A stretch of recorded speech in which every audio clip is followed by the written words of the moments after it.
Risky Business, kind of like Ferris Bueller's Day Off, only more art house. Released in 1983, it stars Tom Cruise as a high schooler called Joel Goodson, an awkwardly shy young man who is somewhat smothered by his overbearing parents, who dreams of making it big one day as a business entrepreneur. When Joel's parents leave for a vacation, he has the family house all to himself, where he finally has the freedom and space to do his own thing. However, after meeting Lana, a street worker of the night, played by Rebecca De Mornay, his life gets turned upside down, going from one disaster to another.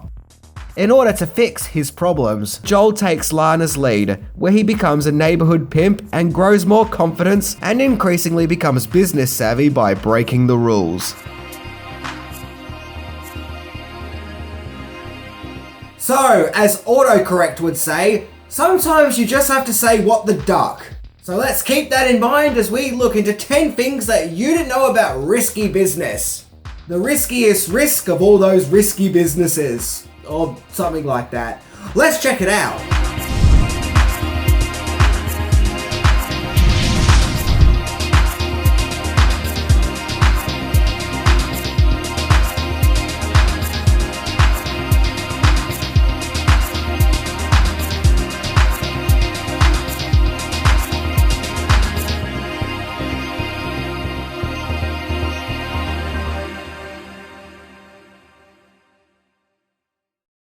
Number 10. Michael J. Fox could have played the lead.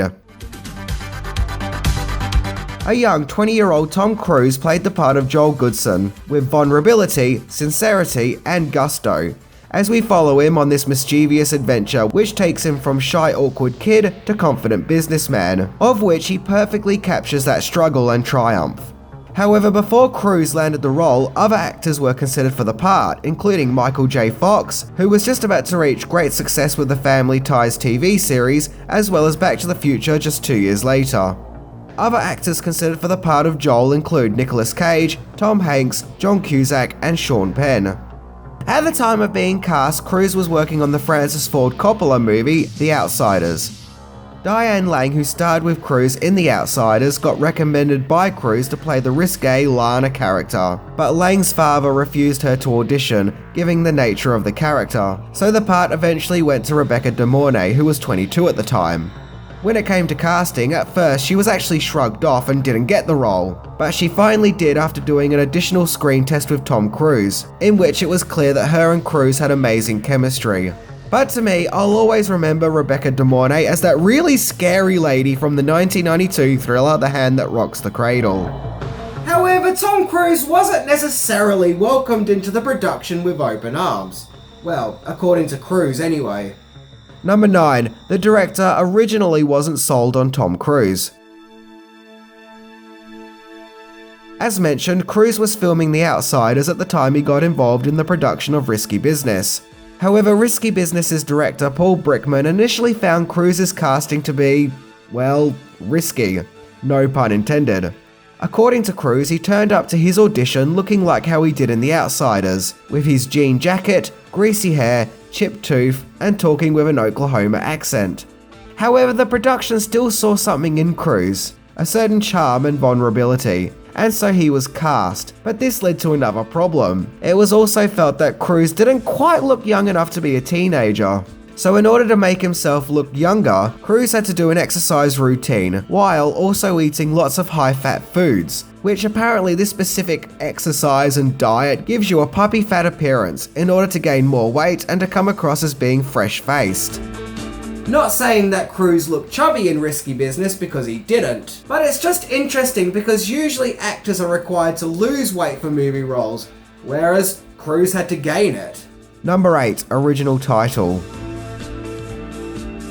Risky Business's title sums up the movie, as it demonstrates the underground side of business that Joel will partake in, but also has a mischievous comedy element. However, interestingly, the title of the movie was going to be White Boys Off the Lake, which, doesn't really quite have the same ring to it as Risky Business.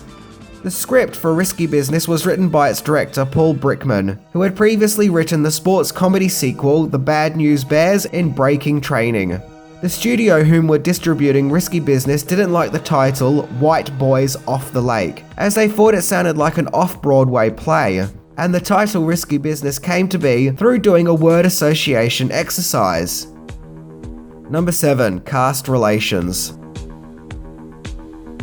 Curtis Armstrong, who played Miles, was cast right away as the director Paul Brickman felt that he embodied the character. According to Armstrong, Miles was just like a real-life friend whom he went to high school with, so he was just channeling that, as high school actually wasn't that long ago to him at that time. When all the teenage boy characters were cast, which included Tom Cruise and Robert Pinchot, they all had to act as though they had been friends all their lives. So in order to do this, before filming for the movie actually started, the cast of young actors would often be picked up by a van and dropped off at a shopping mall, and pretty much left to hang out and get to know each other. While filming, Tom Cruise and Rebecca De Mornay supposedly started a real-life relationship, which apparently got a little awkward as at the time De Mornay was in a relationship with actor Harry Dean Stanton, as the two had met making the movie One from the Heart 2 years earlier, and Stanton would frequently visit the set of Risky Business. Yeah, once again, awkward. Curtis Armstrong said that when Risky Business was released, he visited several cities to watch the movie in theaters, including Detroit, New York, and Chicago. Well, why not, I guess? Number 6. Risky Business helped a sunglasses brand. The sunglasses that Tom Cruise wears in Risky Business have become iconic and a famous piece of imagery associated with the movie. So much so, the sunnies even feature on the movie's poster. Yeah, everyone seems to love these sunglasses, despite the fact that the Joel character even wears the sunglasses indoors. Seriously, who does that? The brand of sunglasses were Ray-Ban Wayfarer, and although that particular brand of sunglasses were made popular several years earlier in the Blues Brothers, by 1983 the sunglasses brand were really financially struggling, and pretty much at a dead end. However, after the release of Risky Business, the Ray-Ban Wayfarer sunglasses were suddenly really popular again, and sales for the eyewear skyrocketed, a staggering 2,000% increase to be precise. So not only was Risky Business a great film, but it also saved a sunglasses brand. To be fair though, these sunglasses are pretty cool, but they don't really suit me though. Let's be honest. Let's not beat around the bush here. They make my head look freaking huge. Look out, Captain Big Head is here.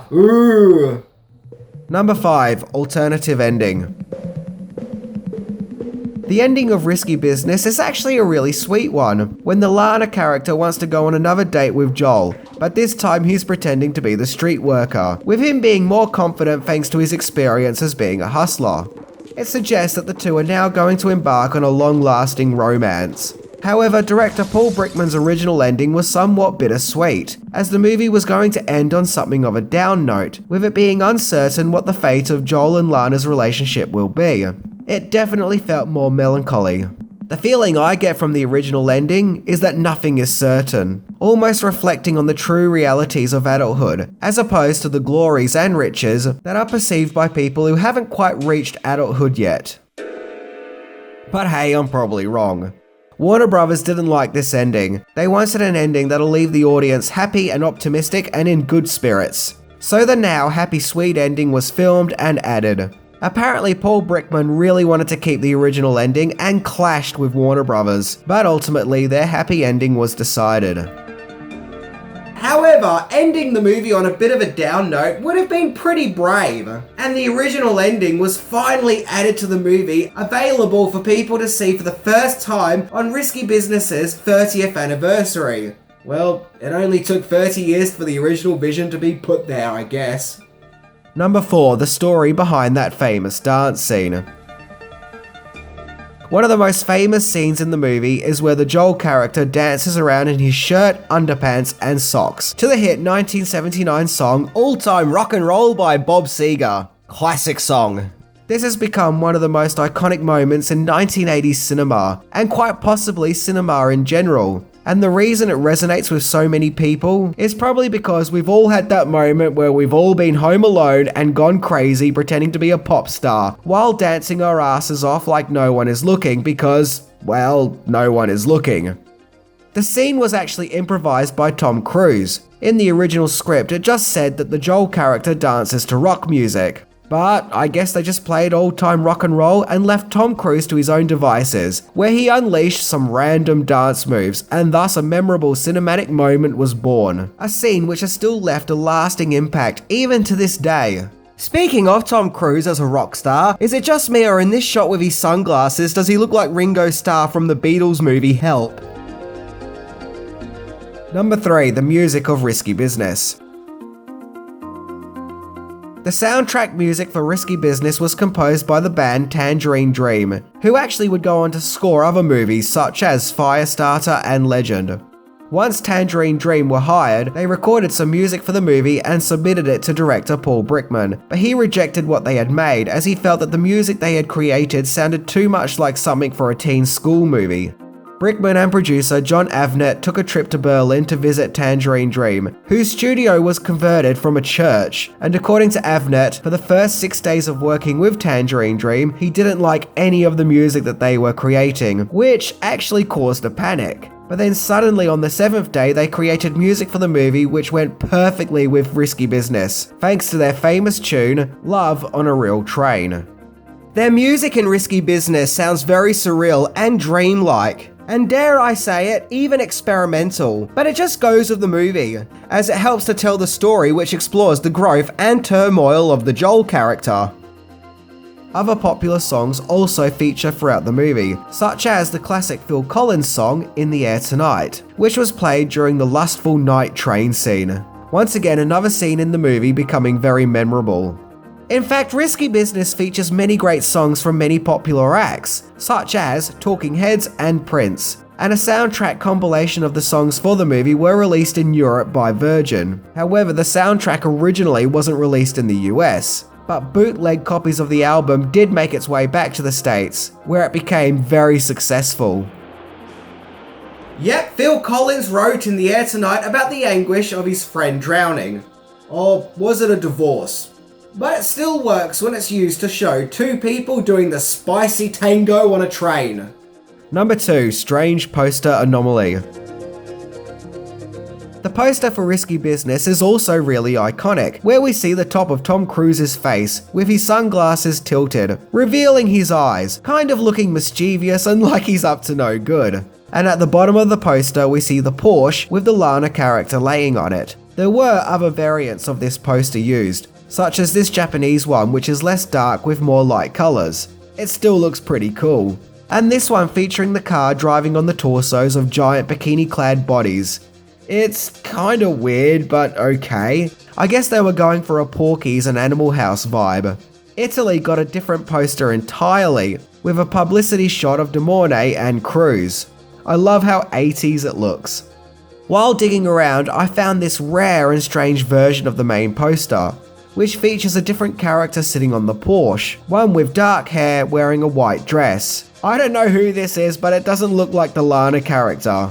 I'm guessing it's maybe that other female student that we sometimes see the Joel character hanging out with, but either way, it's always fun finding odd and rare poster anomalies like this. When I was a kid, my sister hired Risky Business on VHS, and this artwork was used for the video's cover, which is a lot more naughtier than the original movie poster, as we see the Lana character in her undergarments, almost making it look like an adult movie. And the image of Tom Cruise seems to be a slightly different illustration too, as his hair and eyes are brighter. It kinda looks weird. And of course, for some reason, the Porsche is now red. Why? I don't know. Number 1. Risky Release. Risky Business slid its way into theaters in August 1983, and it was very successful, making over $63 million on a mere $6.2 million budget. Risky Business also got acclaim from critics, who felt that it was fresh and stylistic, with Tom Cruise's and Rebecca De Mornay's performances also being praised, with it being likened to being like a modern-day 1980s version of The Graduate. The movie's popularity has only increased in time, with Tom Cruise's old-time rock and roll dance scene constantly being referenced and parodied over the decades. And in 2015, Risky Business was ranked 31 on Entertainment Weekly's list of 50 best high school movies. So what is it about Risky Business that caught on? Well, there is a lot that the audience can relate to. The Joel character is seen as someone who wants to be a good kid and do the right thing, but can't quite take that daring leap to break the rules a little in order to progress in the world which is otherwise pulling him down, which I think is something that many can relate to. And in that regards, I think there is something of an audience wish fulfillment from viewers when we see the Joel character become more confident and metamorphosize into a headstrong adult, be that a slightly crafty one. But above all, Risky Business is a movie that teaches us that sometimes you have to put your insecurities aside and take a risk. So if you like that all-time rock and roll, then you should definitely check out Risky Business. It's a fun coming-of-age movie that has plenty of depth and meaning, but it also isn't afraid to be a little naughty too, with many memorable moments. Anyway, I'm Minty, and remember, sometimes you just have to say, what the fuck?